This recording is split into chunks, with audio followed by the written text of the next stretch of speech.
नमस्कार विद्यार्थी मित्रांनो, सेतू अभ्यासक्रमांतर्गत आज आपण कृतीपत्रिका 5 याविषयी आपण माहिती पाहणार आहोत. मित्रांनो, सुरुवातीला समजून घेऊया. यामध्ये घटक मानवामधील उत्सर्जन संस्था, दुसरा आहे वृक्काचा उभाछेद, त्यानंतर नेफ्रॉन रचना आणि डायलिसिस म्हणजेच रक्त व्याश्लेषण या मुद्द्यावर आपण समजून घेणार आहोत. संदर्भ आहे इयत्ता 9वी पाठ क्रमांक 15 सजीवांमधील जीवन प्रक्रिया. पुढचा मुद्दा आहे क्षमता विधाने. क्षमता विधाने यामध्ये आपण उत्सर्जन संस्था आकृतीच्या आधारे वर्णन करता येणे, त्यानंतर आहे नेफ्रॉन रचना आकृतीसह मांडता येणे, त्यानंतर आहे व्याश्लेषण प्रक्रियेचे महत्त्व स्पष्ट करता येणे. अशा प्रकारची ही क्षमता विधाने आहे. त्यानंतर पुढचा मुद्दा आहे लक्षात घेऊया. बघा, लक्षात घेऊया यामध्ये सुरुवातीला मानवामधील उत्सर्जन याविषयी माहिती दिलेली आहे. तर मित्रांनो, आपल्याला उत्सर्जन याविषयी माहिती असेलच. उत्सर्जन याचा अर्थ असा असतो की नको असलेले घातक पदार्थ जसे युरिया, युरिक आम्ल आणि अमोनिया हे विषारी किंवा घातक अशा प्रकारचे पदार्थ असतात. हे शरीराबाहेर टाकले जातात आणि याच प्रक्रियेला उत्सर्जन असे म्हणतात. तर ही आहे उत्सर्जनाची व्याख्या.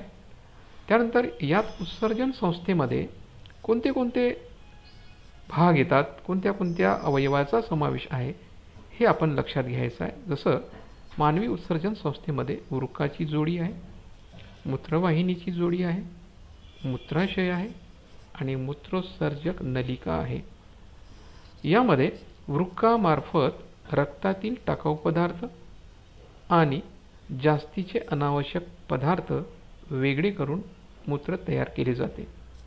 अशा पद्धतीने तर बघू शकता आपण यामध्ये उत्सर्जन संस्था व वृक्क यामध्ये आकृत्या दिलेल्या आहे. यामध्ये आपण पाहू शकता इथे 2 वृक्क इथे दाखवलेले आहे, म्हणजेच वृक्काची जोडी. त्यानंतर मूत्रवाहिनीची जोडी आहे. मूत्रवाहिनी डाव्या बाजूला आणि उजव्या बाजूला एक एक आपल्याला मूत्रवाहिनी दिसते. त्यानंतर खाली आहे मूत्राशय. म्हणजे अशा पद्धतीने या ठिकाणी हे महत्त्वाचे वृक्क उत्सर्जन संस्था ही कशा प्रकारची आहे आपल्याला या ठिकाणी लक्षात येईल.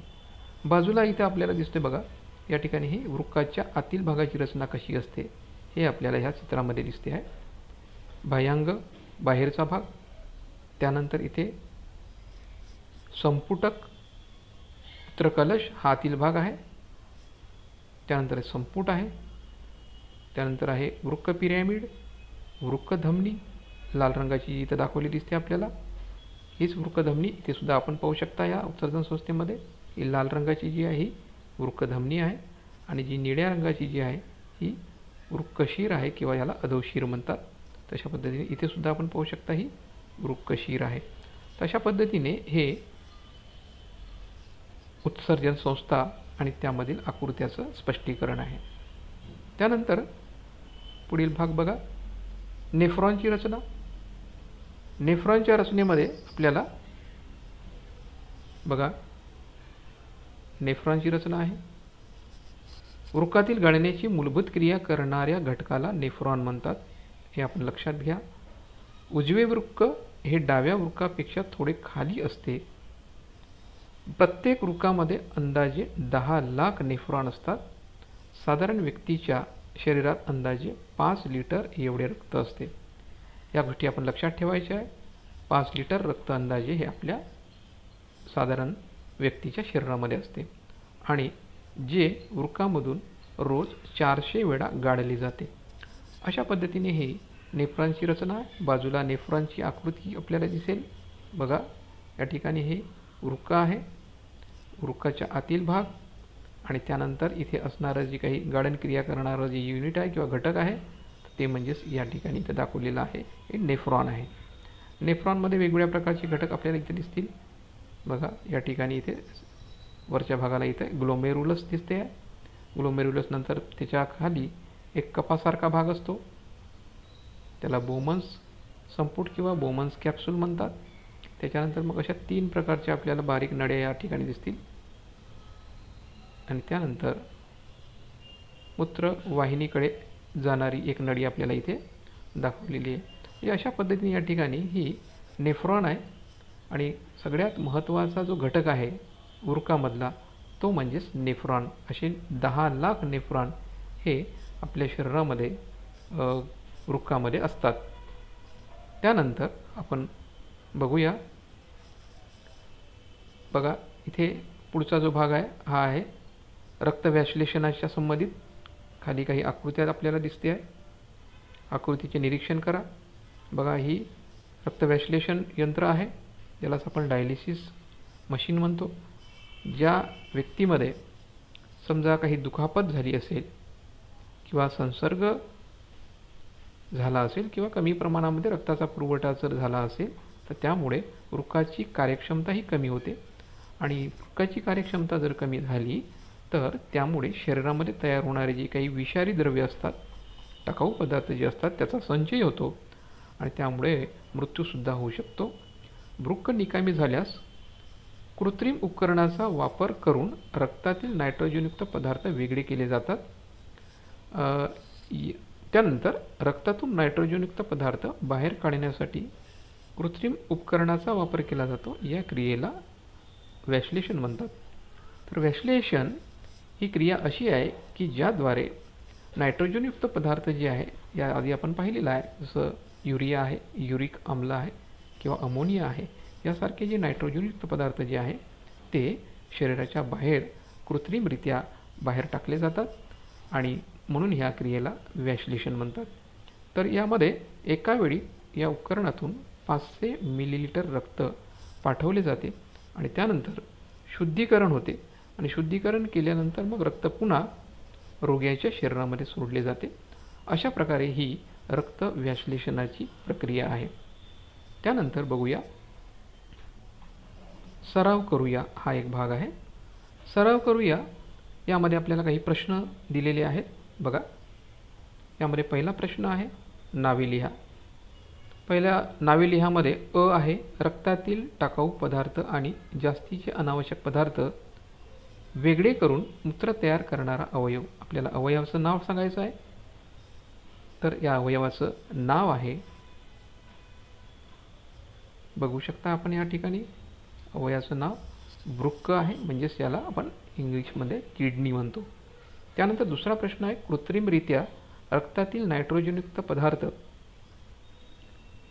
वेगळे काढण्याची जी पद्धत आहे त्या पद्धतीला काय म्हणतात. कृत्रिमरित्या आत्ताच आपण बघितलेलं आहे की कृत्रिमरित्या रक्तातील नायट्रोजनयुक्त पदार्थ वेगळे करण्याची पद्धत, त्याचं नाव आहे रक्त व्याश्लेषण किंवा याला डायलिसिस म्हणतात. त्यानंतर तिसरं आहे वृक्कातील गाळण्याची मूलभूत क्रिया करणारा घटक. वृक्कामधील गाळण्याची जी मूलभूत क्रिया आहे ती ज्या घटकामुळे होते त्याचं नाव आहे नेफ्रॉन. त्यानंतर पुढील प्रश्न आपण बघूया. प्रश्न क्रमांक 2, नामनिर्देशित आकृती काढा. यामध्ये आपल्याला उत्सर्जन संस्था याची आपल्याला नामनिर्देशित आपल्याला आकृती काढायची आहे. बघा ही आकृती आपल्याला काढता येईल कारण पाठ्यपुस्तकामध्ये ही आकृती याप्रमाणे दिलेली आहे. तर अशा पद्धतीने ही उत्सर्जन संस्था. तर उत्सर्जन संस्थेची आकृती काढा म्हटल्यानंतर या ठिकाणी आपल्याला योग्य भागांना नावे द्यायची आहे आणि आकृती पूर्ण करायची आहे. तर यानंतर पुढील प्रश्न आहे वृक्काचा उभा छेद. बघा आपण वृक्काचा उभा छेद कसा असतो याची सुद्धा आकृती आपण बघितलेली आहे, ती याप्रमाणे. हा बघा हा वृक्काचा उभा छेद आहे. वृक्काच्या आतील भागामध्ये कोणकोणत्या प्रकारचे अवयव असतात, कोणते भाग असतात हे आपल्याला या आकृतीवरून लक्षात येईल. त्यानंतर प्रश्न क्रमांक 3 बघा. प्रश्न क्रमांक 3 जे आहे तो आहे सहसंबंध ओळखा. यामध्ये नेफ्रॉन रक्त गाळणे, तर मूत्राशय इथे काय येणार. नेफ्रॉनचं कार्य आहे रक्त गाळणे, तर मूत्राशयाचं कार्य काय आहे. बघा याचं उत्तर मूत्राशयाचं कार्य जे आहे ते आहे मूत्र साठवणे. त्यानंतर प्रश्न क्रमांक आपण 4 बघूया. एका वाक्यात उत्तरे लिहा. मानवामध्ये वृक्क हा उत्सर्जनाचा अवयव असला तरी इतर कोणते अवयव उत्सर्जनास मदत करतात? तर बघा याचं उत्तर आहे फुफ्फुस व त्वचा. अशा प्रकारचे हे अवयव उत्सर्जन क्रियेत मदत करणारे आहेत. त्यानंतर पुढील प्रश्न, साधारण व्यक्तीच्या शरीरात अंदाजे किती लिटर रक्त असते? तर याचं योग्य उत्तर आहे अंदाजे 5 लिटर. त्यानंतर तिसरा प्रश्न आहे, वृक्कामधून रोज किती मूत्र तयार होते? तर याचं उत्तर आहे 1 ते 1.9 लिटर. अशा प्रकारे प्रश्न क्रमांक 4 यातील उत्तरे आपण बघितली. यानंतर आता बघूया आपण प्रश्न 5. मानवी उत्सर्जन संस्थेचे 3 महत्त्वाचे घटक व त्याची कार्ये लिहा. बघा आपण मानवी उत्सर्जन संस्था समजून घेतलेली आहे. तर याचे 3 महत्त्वाचे घटक हे या प्रकारचे आहे. बघा पहिला आहे वृक्काची जोडी म्हणजे स्पेअर ऑफ किडनी. त्यानंतर दुसरा आहे मूत्रवाहिनीची जोडी म्हणजे स्पेअर ऑफ युरेटर. आणि तिसरा आहे मूत्राशय म्हणजेच युरिनरी ब्लॅडर. अशा पद्धतीने मानवी उत्सर्जन संस्थेचे 3 महत्त्वाचे घटक आहे. प्रत्येकाचं कार्यसुद्धा आपल्याला या ठिकाणी लिहायचं आहे. जसं वृक्काचं जे कार्य आहे ते आहे रक्त गाळण करणे. मूत्रवाहिनीची जी जोडी आहे, मूत्रवाहिनीचं जे कार्य आहे ते म्हणजेच रक्त गाळण झाल्यानंतर तयार झालेलं जे मूत्र आहे ते मूत्राशयाकडे वाहून नेणे हे मूत्रवाहिनीचं काम आहे. तर मूत्राशयाचं काम जे असते ते आहे मूत्र साठवून ठेवणे काही कालावधीसाठी. अशा प्रकारे या ठिकाणी हे वेगवेगळे अवयव आणि त्याचे कार्य आहे. तर मित्रांनो, अशा प्रकारे या ठिकाणी हा भाग सराव करा हा इथे झाला. पुढील भागामध्ये काही अधिक अभ्यासासाठी लिंक्स दिलेल्या आहे मानवातील उत्सर्जन.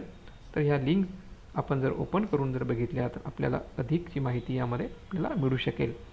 तर धन्यवाद मित्रांनो. या ठिकाणी इथेच आपण थांबूया. भेटूया पुन्हा अशाच एका नवीन व्हिडिओमध्ये. तोपर्यंत